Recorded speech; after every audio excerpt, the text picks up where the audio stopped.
Hai, saya Puput Ayu Handayani, NIM 19331-036, Prodi S1 Farmasistika Sakbidyo Yogyakarta. Berikut video cara menggunakan Biological Safety Cabinet. Simak terus videonya ya.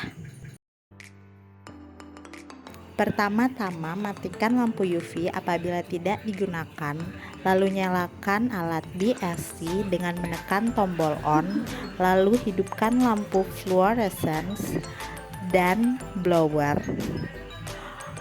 Diamkan selama 5 menit.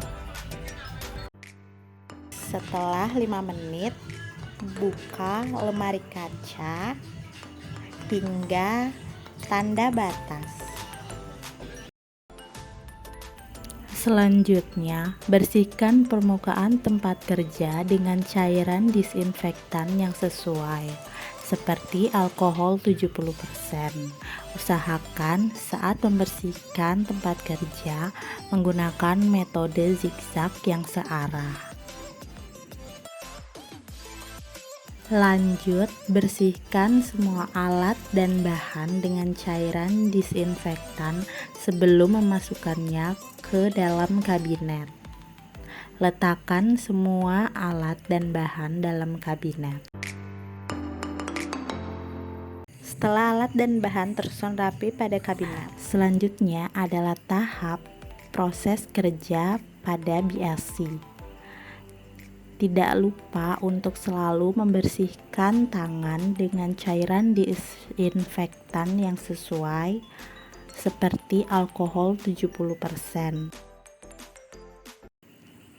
Karena pada tahap ini kita banyak melakukan kontak dengan alat dan bahan yang sedang kita gunakan.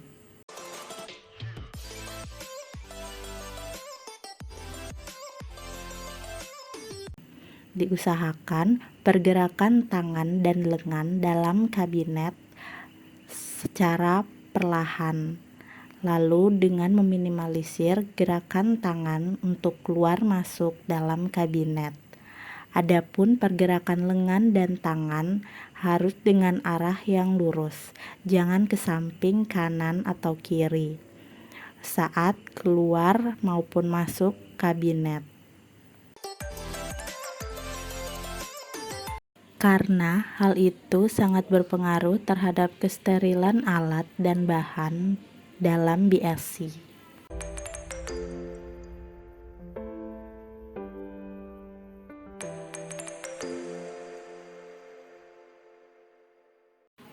Dalam praktikum simulasi, cara menggunakan BSC atau Biosafety Cabinet, saya akan mencampurkan larutan A yang ada di dalam ampul dan dicampurkan ke dalam infus.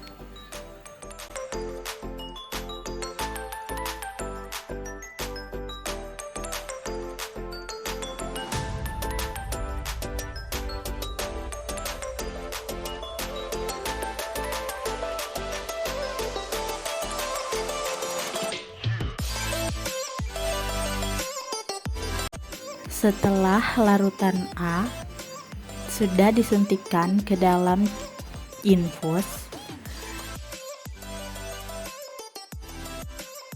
selanjutnya tidak lupa untuk ditutup. Kemudian larutan dibolak-balik secara perlahan agar campuran homogen.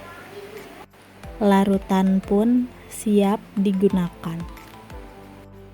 Di sini saya akan menjelaskan maksud dari area A, B, dan C, di mana area A merupakan area bersih, tempat khusus untuk meletakkan alat dan bahan.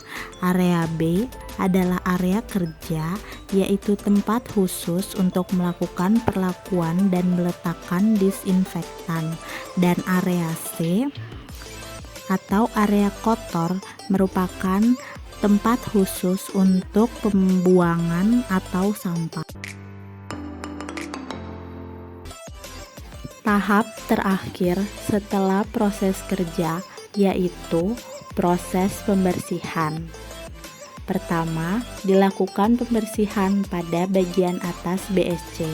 Dilakukan dengan metode zigzag, tidak boleh dilakukan secara sembarangan. Lanjut, membersihkan BSC di sisi kiri menggunakan metode zigzag. Bedanya, pada sisi atas dilakukan secara horizontal, sedangkan ini dilakukan secara vertikal.